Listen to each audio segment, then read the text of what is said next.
वाले हैं। अब हमारा समाधिपाद कंप्लीट होने वाला है।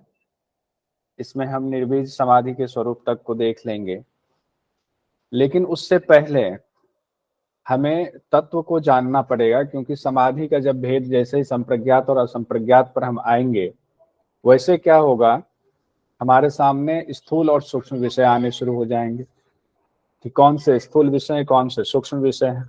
अब जैसे स्थूल और सूक्ष्म विषय आने शुरू हो जाएंगे, वैसे ही जो है हमें पता चलना चाहिए कि उनकी उत्पत्ति कैसे हुई।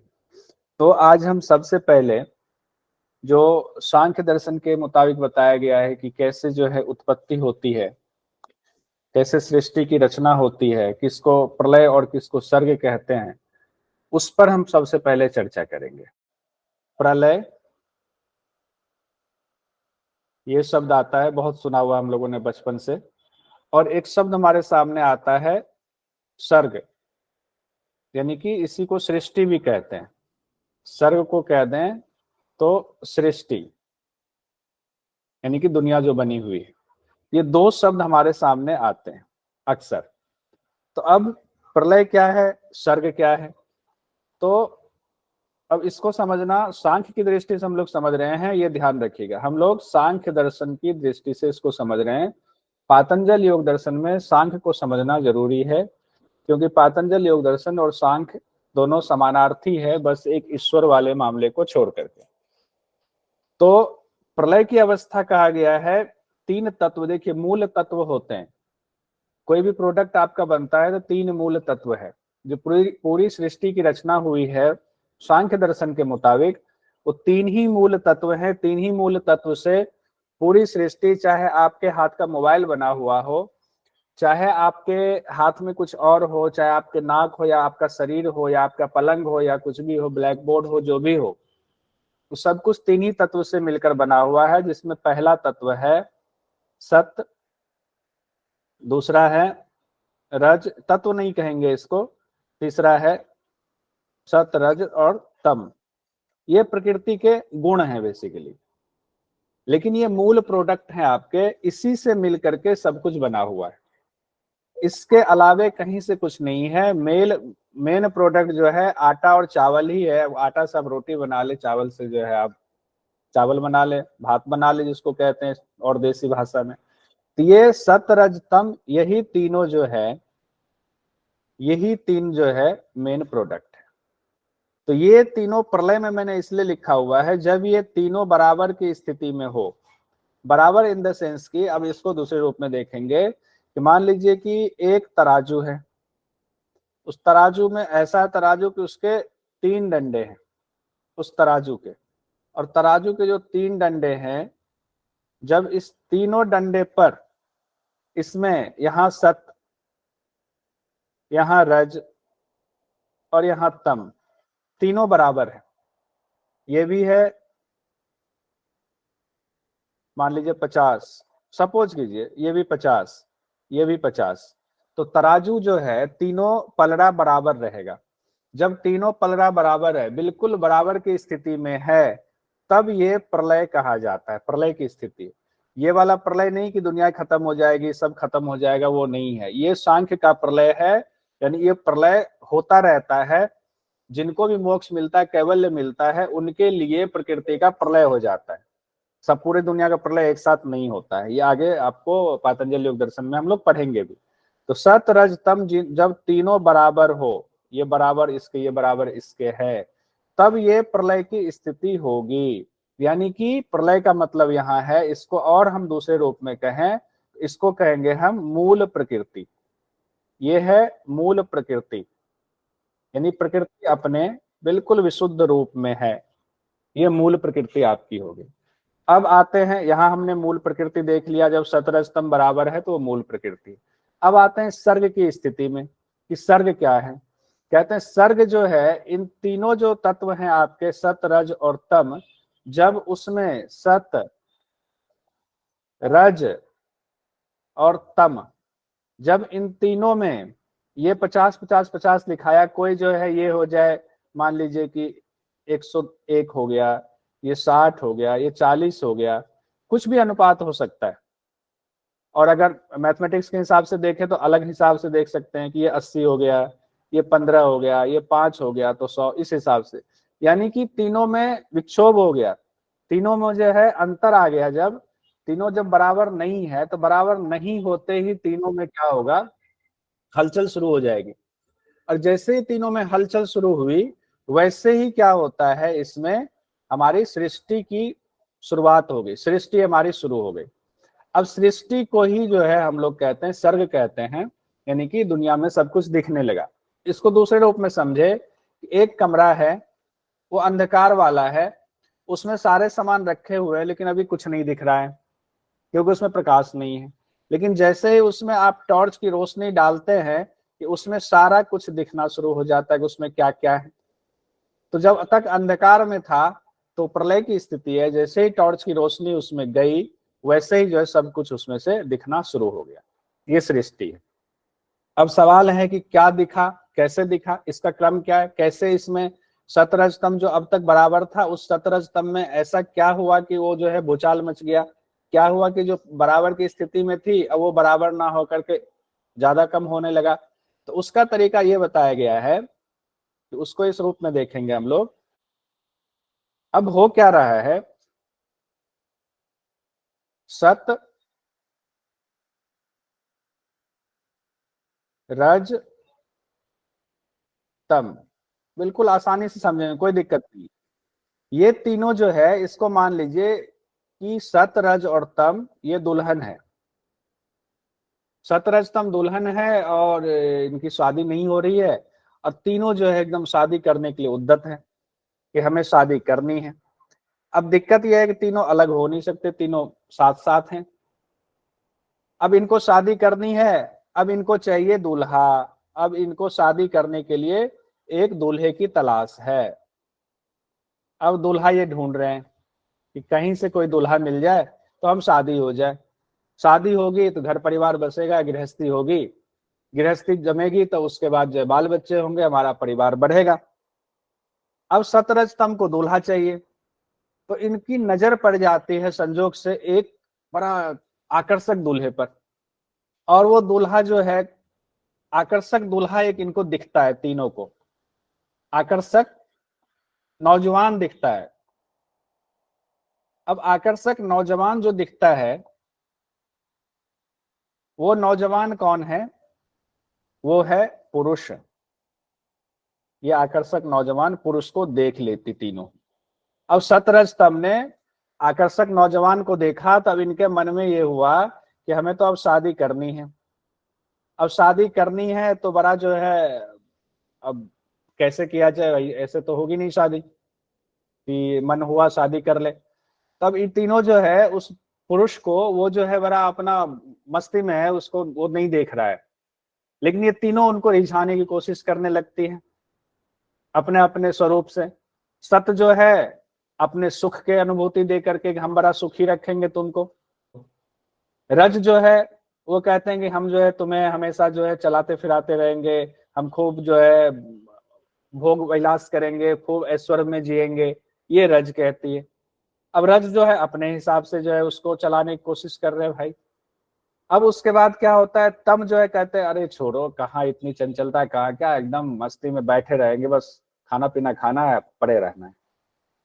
तीनों अपने अपने तरीके से इस पुरुष को रिझाने की कोशिश में है। अच्छा एक चीज ध्यान रखिएगा, ये पुरुष किसी एक से शादी कर नहीं सकता है, क्योंकि ये जो सतरज तम है ना, तीनों अलग हो नहीं सकता है, तीनों एक ही है।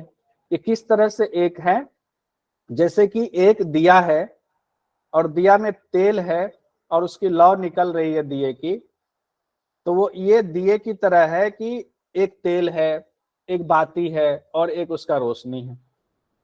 ये तीनों अलग कर दे तो अस्तित्व ही खत्म, हो ही नहीं सकता है। तो ये तीनों को एक साथ ही शादी करनी। तो अब क्या हो रहा है, यहाँ इनकी ये पुरुष जो है एक बार को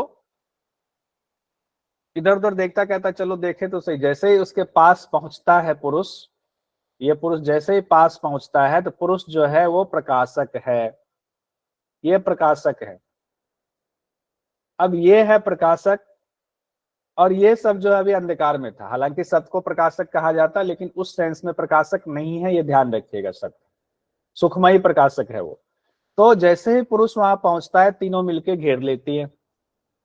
अब पुरुष का भी थोड़ा मन डोल जाता है कि चलो शादी कर ही लेते हैं। अब जैसे ही ये यहाँ पुरुष पहुंचती है, जैसे ही सतरजतम इसको घेर लेती है, वैसे ही जो है क्या होता है, पुरुष का प्रकाश यहाँ पड़ता है, और पुरुष का प्रकाश पड़ते ही उसमें हलचल होती है तीनों गुणों में, सतरजतम में। और क्या होता है, उसमें जो अब तक समान स्थिति में था, वो समान स्थिति उसका खत्म हो जाता है। और समान स्थिति खत्म होते ही क्या होता है, एक तत्व का उसमें निर्माण हो जाता है। सत, रज और तम से हो गई शादी। अब सत, रज, तम से जब शादी हो गई, तो शादी होते ही किसकी शादी हो गई, यानी इसका प्रकाश पड़ा पुरुष का, तो इसमें से एक तत्व की उत्पत्ति हो गई उसी समय। कौन से तत्व की उत्पत्ति हुई, उसका नाम है महद तत्व। महद तत्व आ गया बेचारा। अब इसी का नाम है, महद का ही नाम है, दूसरा नाम है, इसको कहते हैं बुद्धि। बुद्धि तत्व आ गया। अब ये ध्यान रखिएगा, यहाँ एक चीज ध्यान रखने वाला है, सात्विक बढ़े हुए सात्विक तत्व से महद तत्व की उत्पत्ति हो गई। अब ये महद आ गया,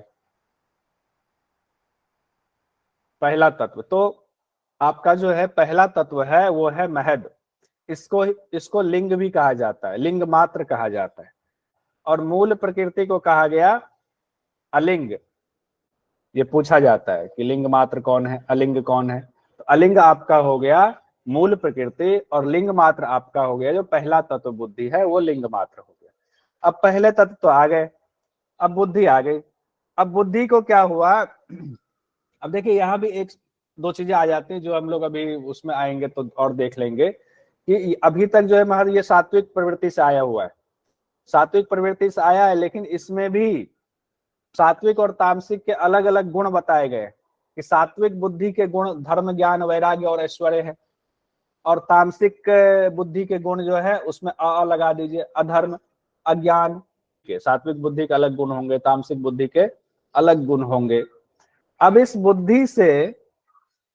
बुद्धि के यानी कि महद के रजोगुणात्मक से, यानी कि इसकी चंचलता से, इसमें रजोगुण का परिणाम जब बढ़ जाता है, जब इसमें रजोगुण का परिणाम बढ़ गया,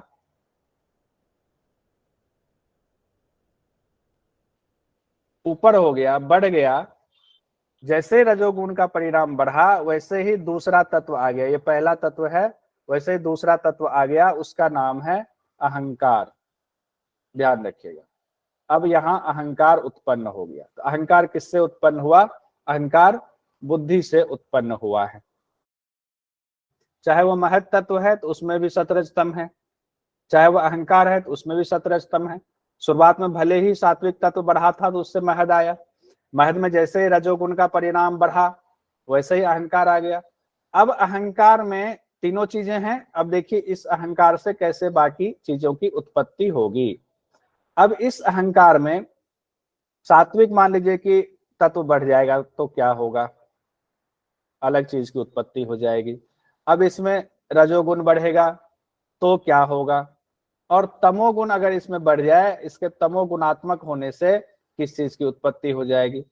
तो कहते हैं सात्विक तत्व जब बढ़ जाता है, जैसे अहंकार के सात्विक तत्व से कहा गया है एकादश इंद्रियां, 11 इंद्रियों की उत्पत्ति हुई। 11 जो इंद्रियां हैं उसकी उत्पत्ति हुई। 11 इंद्रिया में क्या क्या है, 5 कर्मेंद्रियां, 5 ज्ञानेन्द्रिय, और इनका मालिक मन, एक मन हो गया। तो आपके कितने हो गए टोटल, टोटल हो गए 11। ये सात्विक अहंकार से 11 इंद्रियों की उत्पत्ति हुई है, ये ध्यान रखिएगा। अगर पूछ दे, अगर इतनी गहराई में जाकर के कि अहंकार के किस भाग से, सात्विक से, रजोगुण से, तमोगुण से, किससे उत्पत्ति हुई 11 इंद्रियों की, तो अहंकार के सात्विक अंश से आपके 11 इंद्रियों की उत्पत्ति हुई है। अब उसके बाद आगे बढ़ते, रजोगुण, तो रजोगुण से किसी चीज की उत्पत्ति नहीं हो रही है। रजोगुण क्या कर रहा है कि सात्विक और तामसिक अहंकार जो है ना, उसको शक्ति देता है कि वे अपना कार्य कर पाए। यानी रजोगुण चूंकि चंचलता है तो वो शक्ति दे रहा है, सात्विक और तमोगुण दोनों को शक्ति दे रहा है। इधर भी थोड़ा सा पावर पास कर रहा है, इधर भी थोड़ा पावर पास कर रहा है, इससे कोई तत्व की उत्पत्ति नहीं हो रही है। ये दोनों को चढ़ा रहा है, अरे चढ़ जा बेटा सूली पे, चढ़ जा बेटा सूली पे, कोई बात नहीं, कुछ नहीं होगा।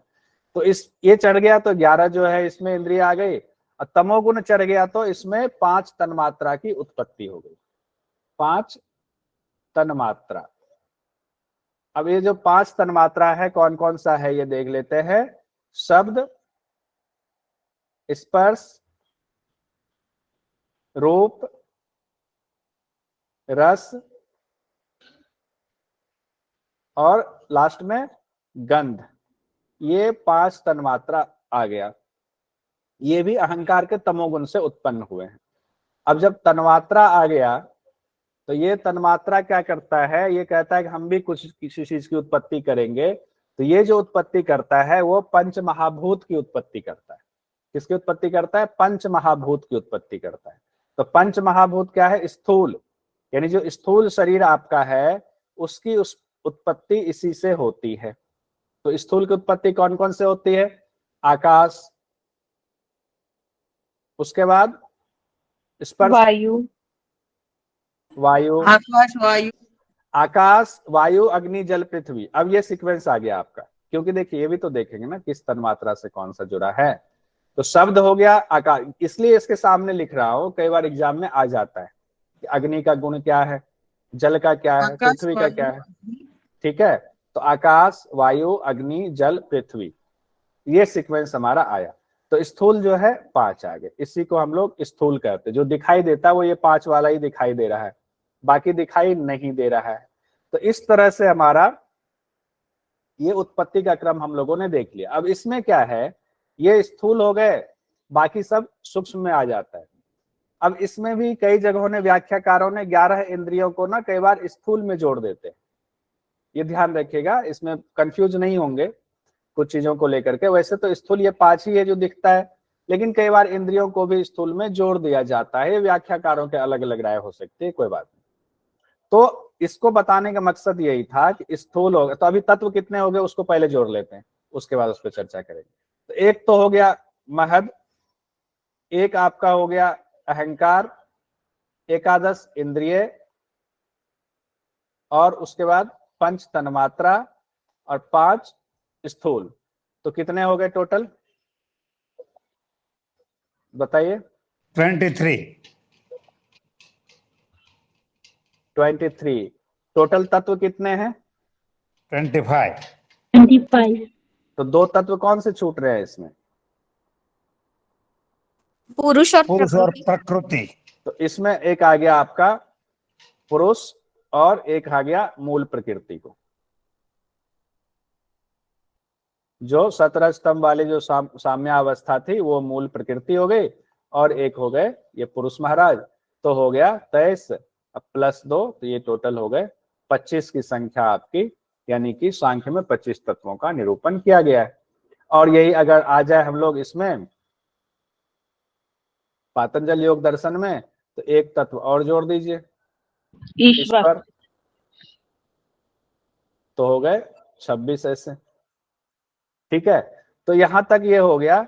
हम लोगों को इसको पढ़ने का मकसद ये था कि हमें स्थूल विषय पर ध्यान लगाना है, फिर सूक्ष्म विषय पर ध्यान लगाना है, और वो अभी आने वाला है सूत्र में, तो उसको हम लोगों को पढ़ना है। तो बहरहाल सर कर्मेंद्रिय और ज्ञानेंद्रिय भी समझा दीजिए ना। 5 और 5, ये 5 मान लीजिए कर्मेंद्रिय,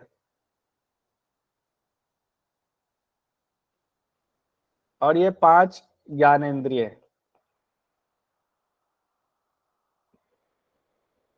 तो 5 कर्मेंद्रिय में पहले देख लेते, पहले ज्ञानेंद्रिय में आते हैं। तो ज्ञानेंद्रिय कौन कौन से हैं बताइए? नाक, कान, कर्ण, आँख, आशा, जिह्वा, त्वक। हाँ, जिह्वा। तो संस्कृत में बिल्कुल अच्छा बिरा किशोर जी, और हिंदी में शुद्ध ऐसे बोले आंख नाक, जो हम लोग बचपन से पढ़ते आ रहे हैं। जीभ, आंख नाक, कान एक छूट गया, आंख, नाक, कान, नाक, कान, जीभ, जीवा और त्वचा, जो त्वचा। बोला, त्वचा। ये 5 चीजें आ गई।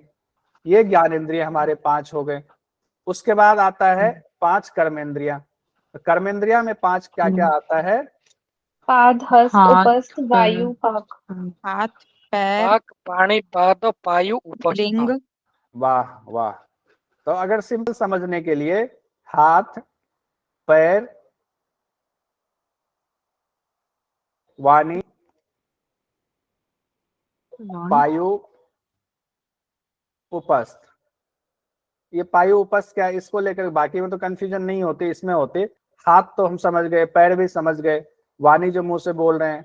पायु और उपस्थ में क्या होता है? एक होता है आपका गुदाद्वार और लिंग स्थान। ठीक है, तो ये कंफ्यूज नहीं होंगे। पायु और उपस्थ, ये हमारा 5 हो गया। तो 5 कर्मेंद्रिया, 5 ज्ञानेंद्रिया हो गया, और इनका मालिक जो है, एक महाराज है, वो है मन। मन इसको चलाता रहता है। ठीक है, तो 11 ज्ञानेंद्रिय भी हम लोगों ने देख लिया। तो इस तरह से हम लोगों ने पूरे तत्व का निरूपण कर लिया। अब हम लोग आगे आते हैं पातंजल योग दर्शन में, अब सूत्र पर। 40 नंबर तक हो गया था हमारा, 41वें नंबर से आते हैं, आगे बढ़ते हैं। क्षीण वृत्ते अभिजातस्य इव मणे ग्रहिता ग्रहण ग्राह्येषु ततस्थ तदंजनता समापत्ति। अब इसका अर्थ क्या है? ततः क्या है? ततस्थ तदंजनता समापत्ति।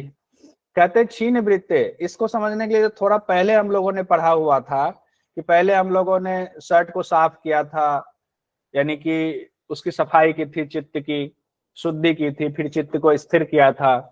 तो जब चित्त स्थिर होने लगा, तब हम लोगों ने देखा था कि परमाणु से परमाणु सूक्ष्म पदार्थ और स्थूल से स्थूल पदार्थ को, परम महत तत्व को, उस पर जो है वशीकार हो जाता है।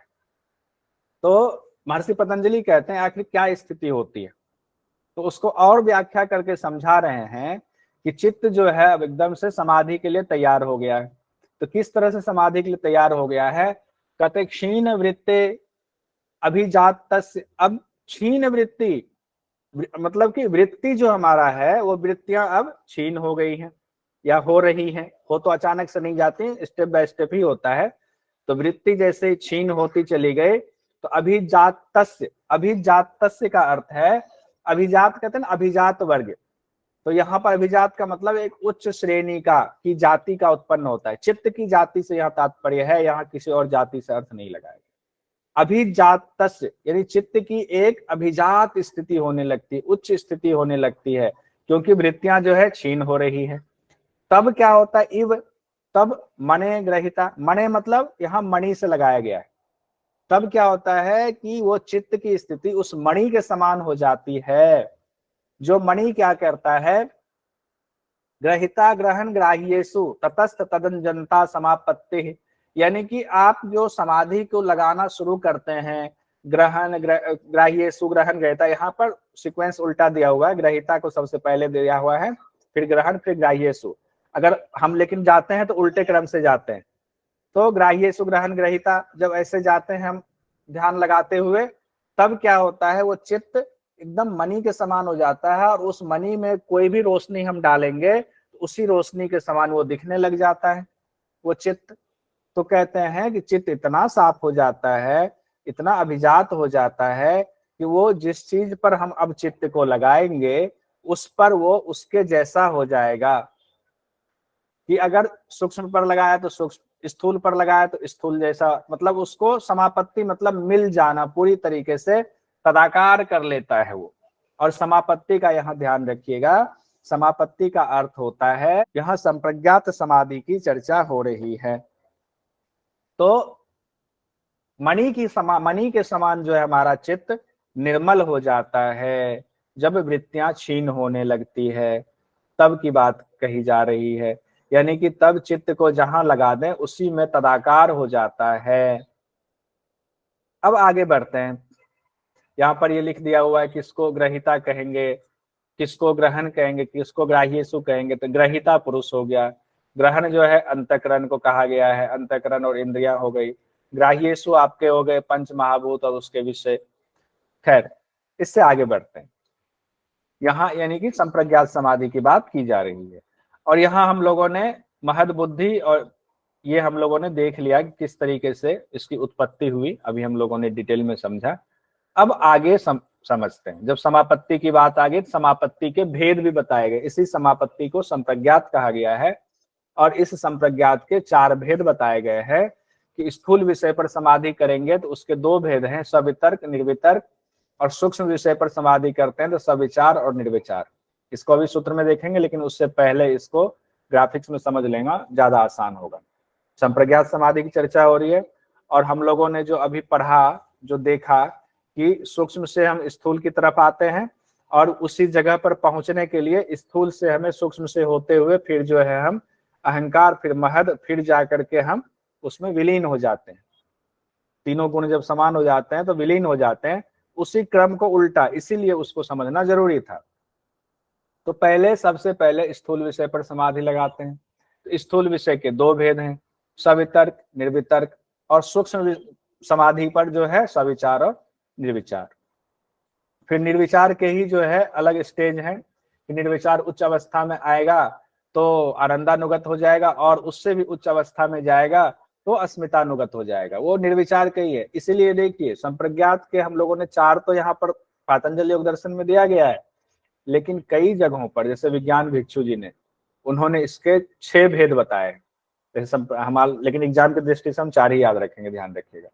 सवितर्क निर्वितर्क, सविचार निर्विचार। सवितर्क निर्वितर्क को, इसी को कहा गया है सविकल्प और निर्विकल्प। इसके एक और नाम कहे गए, सविकल्प निर्विकल्प। उसको सविचार में नहीं जोड़ेंगे। और इसी में जो है वाचस्पति मिश्र ने इसकी व्याख्या की है, तो उन्होंने इसके 8 भेद बताए। कहा कि नहीं, समापत्ति के 8 भेद हैं, तो उसमें भी हम लोग कंफ्यूज नहीं होंगे। यहाँ पर फिर से देख लिये, सवितर्क निर्वितर्क, सविचार निर्विचार। निर्विचार के ही 2 उच्च अवस्था है, निर्विचार के आनंदानुगत, और आनंदानुगत से भी उच्चतम अवस्था हो गया तो वही अस्मितानुगत में पहुंच जाता है। अब हम लोग सूत्र पर आते हैं, सूत्र कैसे बता रहे हैं। अब 42 नंबर में आते हैं।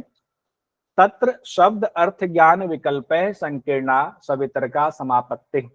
अब पहले सवितर्क समापत्ति के बारे में बताया जा रहा है। कह रहे कि सवितर्क समापत्ति यानी सवितर्क संप्रज्ञात समाधि क्या है। तो सबसे शुरुआत में तो कहाँ से करेंगे, हमने पढ़ा अभी कि स्थूल विषय से, मतलब नीचे से ऊपर की तरफ जाएंगे समाधि लगाने के लिए।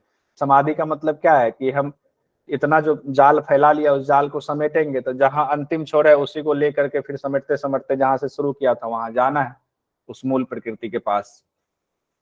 तो कहा गया है किसी भी स्थूल विषय पर हम समाधि लगाएंगे। तो सपोज कीजिए हम किसी बच्चे को कहते हैं कि हाथी, तो बच्चे ने सुना, कहा हाथी, कहा हाँ हाथी कैसा होता है बताओ। तो एक तो उसके कान में शब्द गया हाथी। अब बच्चा से हम पूछते हैं कि हाथी का अर्थ क्या होता है, बच्चा बताओ बताओ तुमने देखा था।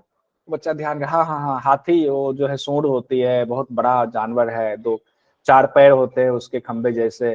तो वो हाथी का जो है उस शब्द से हाथी का अर्थ लगा रहा है।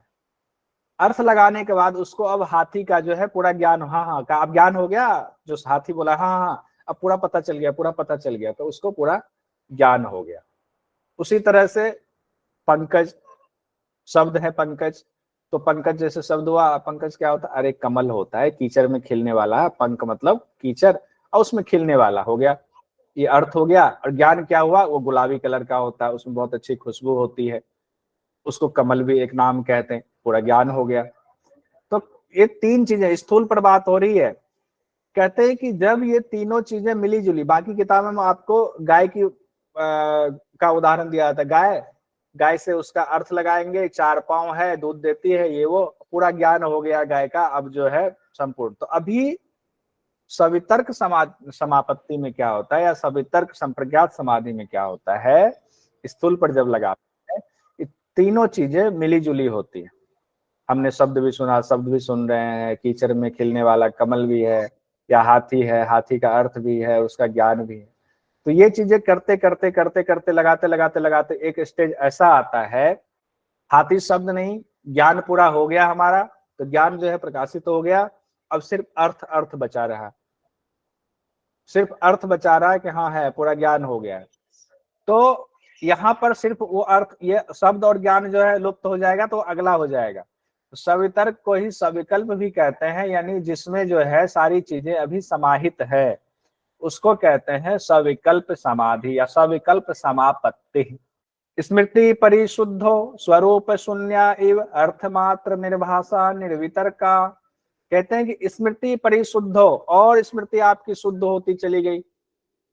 जब स्मृति और शुद्ध होती चली गई, आपकी जिस चीज पे आप ध्यान लगा रहे, हाथी पे या कमल पे या गाय पे या स्थूल किसी चीज पे, और आपकी स्मृति, आपकी जो है मेमोरी और परिशुद्ध, परिशुद्ध मतलब उसमें से चित्त की वृत्तियां खत्म होती जा रही है और उस पर और चित्त लगता जा रहा है। अचानक से कभी भी चित्त नहीं लगता है, अचानक से चित्त कहीं स्थिर नहीं होता है, वो स्टेज स्टेज में होता है। कभी जो है 5 मिनट के लगा, 10 मिनट का लगा, करते करते अभ्यास जो है तब जा करके बहुत स्थिर होगा। तो अब वो शुद्ध हो रहा है, शुद्ध हो रहा है तो स्वरूप जो है उसका शून्य हो रहा है।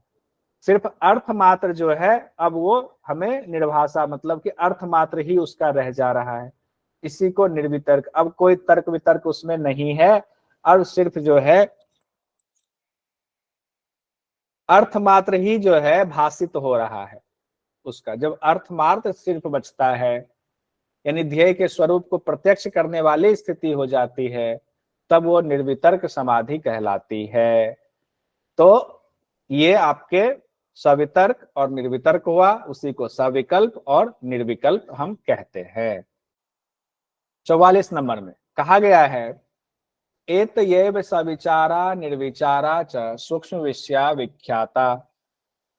44 नंबर में कि स्थूल के बाद अब यहाँ पर सविचारा निर्विचारा एक ही में कर दिया। ऊपर जो है 2 अलग अलग दिया था और यहाँ एक में ही दे दिया है, एतयैव सविचारा निर्विचारा, ये 2 समाधि का एक में दे दिया है।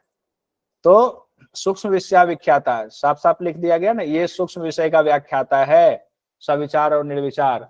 यानी कि स्थूल विषय पर हमने लगाया सवितर्क निर्वितर्क, और सूक्ष्म विषय पर जब हम करते हैं, स्थूल से आते आते अब तन्मात्रा पे पहुंच गए, अब तन्मात्रा से हम आगे बढ़ेंगे, सूक्ष्म विषय पर ध्यान लगाएंगे, तो उसका नाम सविचारा और निर्विचारा है। उसके भी 2 भेद हैं। अब कहते हैं सविचारा में, हालांकि व्याख्या में ये दिया हुआ है, सूत्र में नहीं है कहीं पर, कि नाम रूप ज्ञान के आधार पर समाधि होती है, और निर्विचारा में नाम और ज्ञान विस्मृत हो जाता है, सिर्फ ध्येय मात्र का ही जो है, ध्येय मात्र ही सिर्फ बचता है, सिर्फ अब जो है कुछ विकल्प नहीं है, कोई विचार नहीं है हमारा, तब जो है वो सिर्फ निर्विचार समाधि यानी परिशुद्ध होता जाता है। जैसे कि सविचार हमने तन्मात्रा से शुरू करा और तन्मात्रा से होते होते निर्विचार में जो है वो अहंकार तक पहुंच गए, हम सीधे अहंकार तक पहुंच गए। तो ये आपका सविचार और निर्विचार हुआ।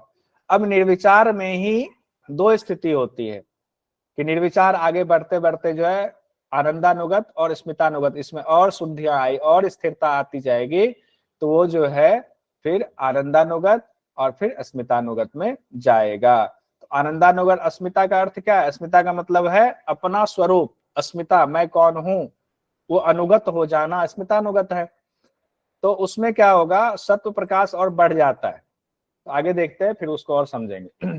विचारानुगत समाधि में जिस सूक्ष्म विषयों पर समाधि लगाई जाती है, वो सूक्ष्म पदार्थ क्या है, वो किसे मानेंगे सूक्ष्म पदार्थ? तो कहा गया है सूक्ष्म विषयत्वं च अलिंग पर्यवसानम, यानी कि अलिंग पर्यंत जो सूक्ष्म विषय हैं। जैसे कि हम लोगों ने देखा था कि कैसे कैसे उत्पत्ति हुई, इस उत्पत्ति क्रम को फिर से नीचे लिखा हुआ है।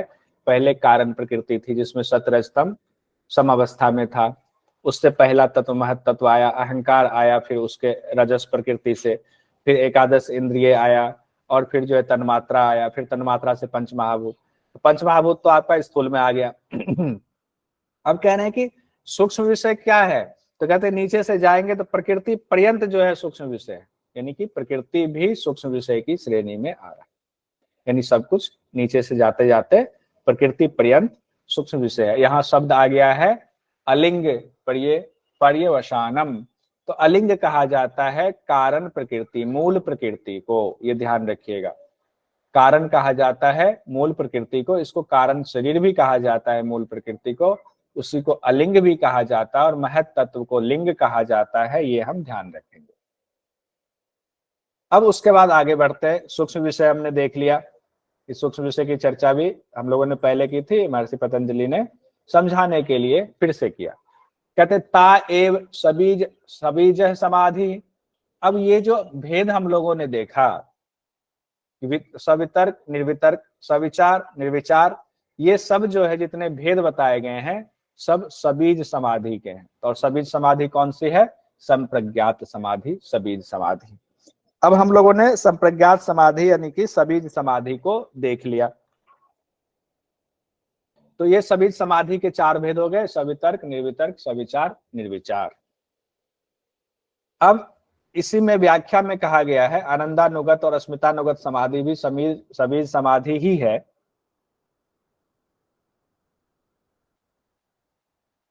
सबीज समाधि ही है और इसमें विज्ञान भिक्षु की व्याख्या को बहुत इंपॉर्टेंस दिया जाता है। उन्होंने कहा है कि समाधि निर्विचार के क्रम से उच्च और उच्चतम अवस्था है, कि निर्विचार थोड़ा सा और उच्च हो गया तो आनंदानुगत हो गया, और निर्विचार जब सबसे ऊंची अवस्था में पहुंच गया तो अस्मितानुगत अवस्था तक पहुंच गया। तो ये देखिए मैंने यहाँ लिख दिया हुआ है कि विज्ञान भिक्षु की व्याख्या के मुताबिक ये कहा गया है।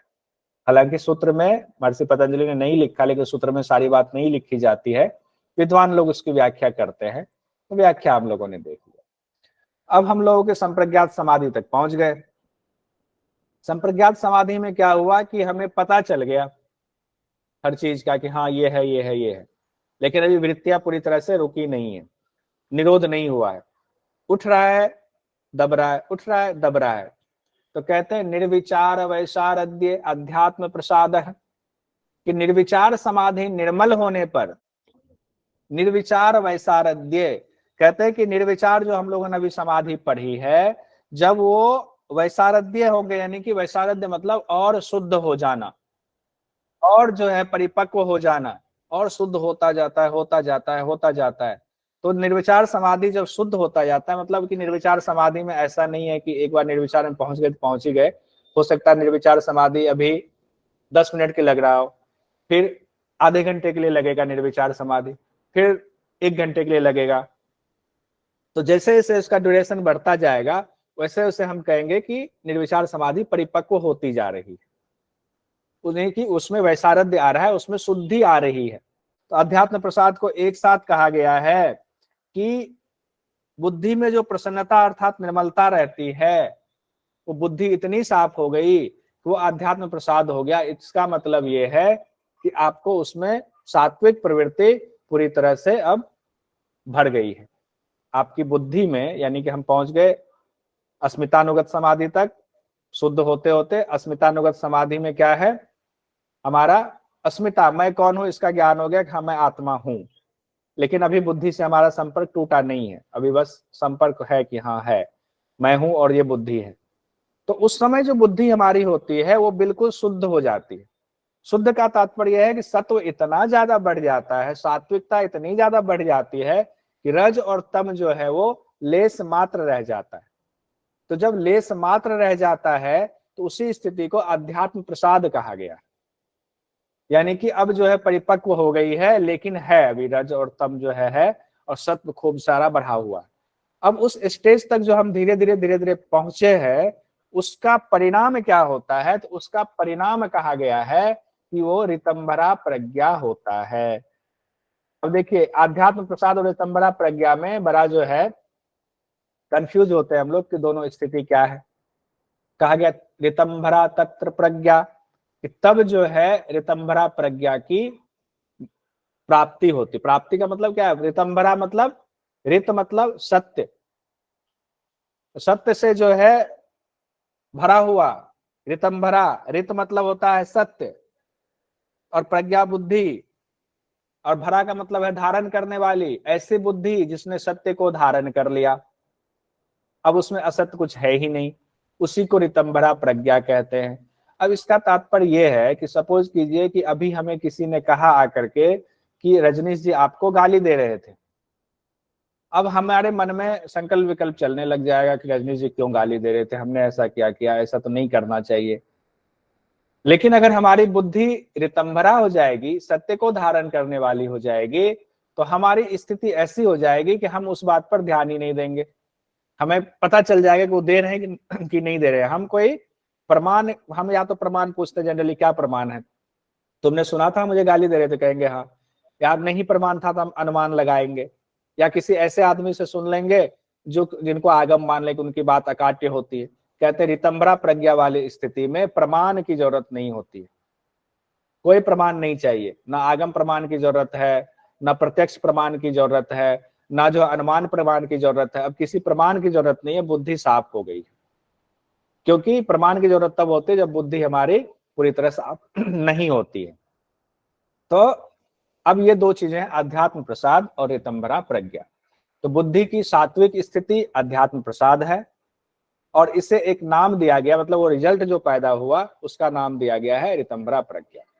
इसको और भी इसमें समझाया हुआ है, रज और तम का क्षीण हो जाना, सत्व का लगातार प्रवाह जो है अध्यात्म प्रसाद है, और सत्व के लगातार प्रवाह से जब अविद्या का पूरी तरह से नाश हो जाता है, यानी सत्य सी सत्य रह जाता है, तो वो अविद्या का जब नाश हो जाता है तब जो है वो रितंभरा प्रज्ञा कहा जाता है। अब कहा गया कि जो अभी बात हो रही थी कि रितंभरा प्रज्ञा और सामान्य बुद्धि में क्या अंतर, अभी कहा गया सत्य को धारण करने वाली बुद्धि जो है रितंभरा प्रज्ञा है, उसमें अविद्या का नाश हो जाता है, सिर्फ सत्य ही सत्य बचता है। तो कहते हैं कि वो सत्य वाली बुद्धि और सामान्य बुद्धि में क्या अंतर होता है। कहा गया सामान्य बुद्धि ऐसा होता है, श्रुतानुमान प्रज्ञाभ्याम अन्य विषया विशेषार्थत्वात्, यानी कि श्रुतानुमान, यहाँ श्रुतानुमान से मतलब श्रुत और अनुमान की चर्चा सुनकर भी कह सकते हैं और श्रुति भी कह सकते हैं, आगम को भी कह सकते हैं, दो चीजें हैं। श्रुति भी, यहाँ एक शब्द श्रुति आया है, दूसरा अनुमान आया है। तो श्रुति का दो अर्थ होता है, एक तो होता है सुनना, दूसरा अर्थ होता है श्रुति मतलब आगम, यानी कि आपके वेद। तो वेद और अनुमान या सुनकर और अनुमान लगाकर जो बुद्धि आपकी होती है कि हम किसी शास्त्र को पढ़ करके या सुन करके या अनुमान लगा के कोई ज्ञान प्राप्त करते हैं, हमारी बुद्धि करती है, वो सामान्य हम सब करते हैं। लेकिन कहा गया है उस बुद्धि की अपेक्षा ये बुद्धि बिल्कुल अलग होती है, क्योंकि ये विशेष अर्थ वाली होती है, इसमें अनुमान वगैरह कुछ नहीं होता है, ये एकदम जो चीज आपने सोच लिया वो पता चल जाता है आपको। तो इसीलिए कहा गया है कि ये अलग होती है। अब इसको हम लोग जो है अभ्यास करें, साधना करें, उस स्थिति तक पहुंचे तो उसका सही सही अर्थ पूरी तरह से लग पाएगा। अभी तो सिर्फ हम लोग इसको बस जो ऋषि मुनियों ने लिखा है, विद्वानों ने लिखा है, उसी को पढ़ रहे हैं, अनुभव नहीं कर रहे हैं, बस ज्ञान ले रहे हैं। तो कहा गया सुनकर और अनुमान लगाकर सिर्फ सटीक जानकारी नहीं मिल सकती है, मिल भी जाए तो सिर्फ स्थूल विषय का ज्ञान होता है, सूक्ष्म जानकारी नहीं मिलती है। लेकिन रितंभरा प्रज्ञा से प्रकृति पर्यंत सूक्ष्म विषयों का पूरी तरह से साक्षात्कार हो जाता है, इसीलिए इस बुद्धि से कुछ भी छिपा हुआ नहीं रहता है, इसीलिए यह बुद्धि विशेष अर्थ वाली होती है। कौन सी बुद्धि? रितंभरा प्रज्ञा वाली बुद्धि। तो सामान्य अर्थ वाले, अब इसको हमने एक एग्जाम्पल दिया था कि पहाड़ के नीचे खड़ा व्यक्ति, या कहीं पर एग्जाम्पल था, मेरा एग्जाम्पल नहीं है, ये किसी पुस्तक से लिया है, कि सामान्य बुद्धि वाला क्या है, पहाड़ के नीचे खड़ा व्यक्ति जो सिर्फ आसपास की चीजें देख सकता है, और रितंभरा प्रज्ञा वाला मान लीजिए पहाड़ की चोटी पर खड़ा है, वो सब कुछ देख सकता है वहां से, तो रितंभरा प्रज्ञा वाला हुआ। ये समझने के लिए है। अब कहा गया है कि रितंभरा प्रज्ञा की स्थिति हो गई तो इससे क्या होगा। अब यहाँ पर रजनी जी आपके सवाल का जवाब धीरे धीरे यहाँ से मिलना शुरू होगा। 50 और 51 नंबर में आपके सवाल का जवाब मिल जाएगा। तज्जह संस्कारोन्यः संस्कार प्रतिबंधी, कहा गया है कि वो जो रितंभरा प्रज्ञा होगी वो ऐसी बुद्धि होगी, उसमें कोई संशय नहीं होगा, वो सत्य को ग्रहण करने वाली बुद्धि है, सत्य ही सत्य उसमें है, उसमें अविद्या नहीं है। वो जो निर्मल बुद्धि है यानी रितंभरा प्रज्ञा वाली बुद्धि है, जिसमें सत्य धारण किए हुए है, उससे क्या होता है, जो आपके पहले के जितने संस्कार हैं उन संस्कारों को ये सत्य वाला संस्कार काटना शुरू कर देता है, उसको हटाना शुरू कर देता है। प्रतिबंधी है, उसको रोक देता है, अब हटो हटो। अब एक ही बार में पूरा नहीं रुक जाता है, ये ध्यान रखिएगा। धीरे धीरे धीरे धीरे धीरे धीरे रितंभरा प्रज्ञा, जैसे कि मान लीजिए कल तक आप संशय में थे कि वो आदमी जो है हमारे लिए बहुत बुरा है, बहुत बुरा बोलता है, लेकिन जैसे आपको पूरा सच्चाई का ज्ञान होता है कि आपके पुराने जो संस्कार हैं वो इस सच वाले ज्ञान से वो संस्कार का खत्म होना शुरू हो जाता है। तो अब जो बुरे संस्कार हैं उसका नाश किससे होता है? ऋतंभरा प्रज्ञा से। अब देखिए, बुरे संस्कारों का तो नाश हो रहा है, लेकिन अच्छे संस्कार अभी भर रहे हैं। जरूर है, लेकिन अभी जो है इसीलिए ये निर्बीज समाधि नहीं है, इसीलिए इसको सबीज समाधि तक रखा गया है कि संस्कार तो है ना, खराब संस्कार खत्म हुए, खराब संस्कार को अच्छा संस्कार दबा रहा है। कल तक जो चोरी कर रहे थे, कल तक जो अंगुली माल डाकू सबका गर्दन काट लेते थे, उंगली काट लेते थे, जैसे ही भगवान बुद्ध से मिले उनको जो है ऋतंभरा प्रज्ञा हुई, उन्होंने वो सब चीज छोड़ दिया। अब उसके चित्त निर्मल होने लगे, और जब निर्मल होने लगे तो वो संस्कार को वो दबाने लगा। तो अब उसका जो है ऋतंभरा प्रज्ञा से अब अच्छे वाले संस्कार उस पर हावी होने लगे। बुरे संस्कारों को अब किसी को हम नहीं मारेंगे, किसी को उंगली काट कर नहीं लगाएंगे। मुझे लगता है यहां तक क्लियर होगा। तो अब दो चीजें है, पहले से जो संचित संस्कार है वो कट गया, यहाँ देखिए कट का निशान लगाया, पहले से संचित संस्कार कट गया, खत्म हो गया।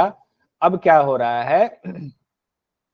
ऋतंभरा प्रज्ञा से जो अच्छा वाला जो संस्कार बना हुआ है वो अच्छा वाला संस्कार हमारा बढ़ रहा है, यानी कि अच्छे अच्छे संस्कार अब हमारे बढ़े हुए।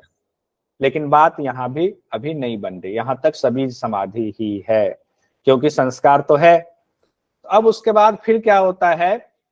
अब जब अच्छे संस्कार आ जाते हैं हमारे अंदर, तो मन जो है अब उससे भी विरत होने लगता है कि अच्छे संस्कारों का भी क्या करना, ये आत्मा क्या है, ये तो पता चल गया कि प्रकृति से कोई लेना देना नहीं है हमारा, तो हम क्यों ना जो है अब इस अच्छे वाले संस्कार को भी छोड़ दे। अब अच्छे वाले संस्कार को भी धीरे धीरे छोड़ना शुरू करता है, अचानक से नहीं छूटेगा, ध्यान रखिएगा, अचानक से नहीं छूटेगा अच्छे वाले संस्कार भी। अब हमें अच्छी चीजों से भी मतलब नहीं है। किसी दिन 5 मिनट के लिए अभ्यास करके छूटेगा, 10 मिनट होगा, 1 घंटा होगा, 2 घंटा होगा, 1 दिन के लिए होगा, 2 दिन के लिए होगा, बीच बीच में उठता रहेगा। तो वो जो ऋतंभरा प्रज्ञा वाले अच्छे संस्कार थे, अब धीरे धीरे उसका भी निरोध हम कर रहे हैं अभ्यास के द्वारा। तो 51 नंबर में कहा गया है, तस्य अपि निरोधे सर्व निरोधान निर्बीज समाधि, कि यानी जो ऋतंभरा प्रज्ञा से जो जनित अच्छे संस्कार हैं उसका भी धीरे धीरे हम निरोध करना शुरू करते हैं, उसको रोकने की कोशिश करते, निरोध करते, नहीं नहीं नहीं अब ये निरोध हो रहा है, निरोध हो रहा है, क्योंकि उससे वैराग हो रहा है। यहाँ पर वैराग की बात आएगी। अब देखिए, अब पर वैराग यहाँ से शुरू हुआ। अब पर वैराग के अभ्यास से हम क्या कर रहे हैं? ऋतंभरा प्रज्ञा से जनित जो संस्कार है उसको हम खत्म कर रहे हैं, निरोध कर रहे हैं। तब ये निर्बीज समाधि होगी, यानी कि असंप्रज्ञात समाधि पर हम यहाँ पहुंच गए। अब सवाल पर आते हैं, क्या असंप्रज्ञात समाधि में सारे संस्कार खत्म हो गए? नहीं, सारे संस्कार खत्म नहीं हुए हैं। जो इससे पहले 18 नंबर के आपके सूत्र में था, क्या था? संस्कार शेषो अन्य। अब जब यहाँ ऋतंभरा प्रज्ञा से जो जनित संस्कार हैं उसको पर वैराग्य के द्वारा जब अच्छे संस्कारों को भी आप हटा दे रहे हो, उसका भी निरोध कर दे रहे हो, तो निरोध के परिणाम बचे हुए हैं। वो एक संस्कार अभी बचा हुआ है कि हमने इसको हटा दिया, ये संस्कार अभी बचा हुआ है। पुराना तो खराब तो ऋतंभरा प्रज्ञा से ही हट गया था, और ऋतंभरा प्रज्ञा वाले अच्छे संस्कार को भी हमने निरोध कर दिया, इसका भी संस्कार अभी बचा हुआ है। ये असंप्रज्ञात में इसी को निर्बीज समाधि कहा गया। और जब उससे भी विरत हो जाएंगे तब कैवल्य हमें मिल जाएगा। तो यही सूक्ष्म अंतर है, ध्यान रखिए। ऐसा इसलिए सूक्ष्म अंतर है क्योंकि निर्बीज समाधि से भी आपके लौटने की गुंजाइश होती है, ऐसा व्याख्याकारों ने लिखा हुआ है कि निर्बीज समाधि में भी निरोध जो है वो निरोध हो रहा है। हो सकता है कभी निर्बीज समाधि जो है वो जो संस्कार अभिशेष है, संस्कार शेषो अन्य, वो जो संस्कार है वो संस्कार कहीं फिर से उठ ना जाए। अभी निर्बीज में वो संस्कार दबा के रखा हुआ। तो दबाने वाले जो संस्कार है, ऋतंभरा प्रज्ञा जनित संस्कार को भी दबाने वाले जो संस्कार हो गए निरोध करने के, उसी को कहा गया है संस्कार शेषो अन्य, यानी कि कैवल्य से ठीक पहले की अवस्था। रजनी जी। सर एकदम क्लियर हो गया सर, बहुत बढ़िया समझ में आ गया सर। आ गया ना? तो इसलिए मैंने कहा कुछ चीजें ना समय पर उस समय बताते तो उस समय ये नहीं समझ में आता, इसलिए हमने हाँ कहा सर एकदम सही सर। उस दिन रोक करके फिर इसको कर लेते हैं।